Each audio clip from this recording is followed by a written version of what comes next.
according to the play, was the person who helped bring the Protestant religion, the Church of England that now is, into this country, because Henry VIII, her husband, was in fact Catholic. But she, supporting William Tyndale, and as the play says, Thomas Cromwell, other politicians felt the Catholic Church was corrupt, so she wanted to change it to a purer church, which was the Church of England. And it's since then that we've had all the troubles between the religious wars, if you like, Catholic versus Protestant, Church of England versus Catholic. She brought the politics out insofar as she married her husband on the understanding that the interpretation of the Bible as offered by the Catholic faith could be actually changed and altered according to how you read the Bible and whether you believed Deuteronomy or Leviticus. Simple as that. Well, that's how you argue it, isn't it? I mean, is Anne Boleyn basically doing it all for her own sexual motives?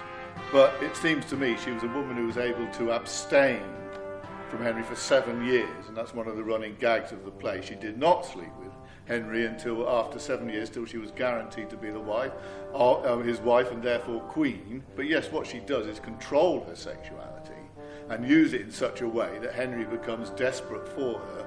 And if you're that desperate, you kind of agree to most things. And when you're offered a way out of the problem, you take it.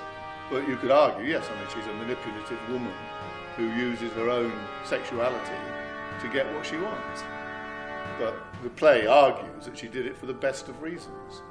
But it is very contentious. Well, they're littered with actual figures. Some of the type, like Simkin and Sloop, represent sort of the sycophants of the court. But you've got characters not that well known now, Lancelot Andrews, John Reynolds, Henry Barrow, who are all influential in the writing of the Bible. We also see a character who I think will rise in importance, William Tyndale, who was executed for translating the Bible into English. King James gets the credit, William Tyndale wrote it. That's the irony, that's the great irony. I think the great irony of religion, really, because it's his translation. And one of the big arguments is, how do you translate the word ecclesia from, I think it's the Hebrew, and Tyndale would say it's congregation. And James insisted it be church, because where in the Bible does it say there have to be churches? Where in the Bible does it say there have to be bishops? Where in the Bible does it say there has to be a pope? Where in the Bible does it say there has to be a Vatican with its enormous wealth? Well, I think it's contemporary relevance as much as anything, the fact that you can't really ever fight the establishment. It's always going to be there. It has the power.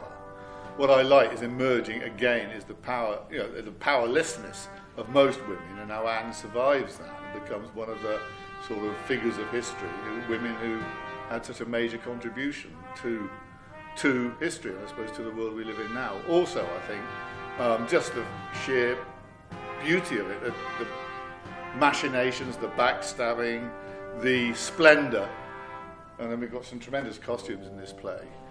We've also got live music, you see, because of contemporary music of the Tudor period, so it should be quite a lively show.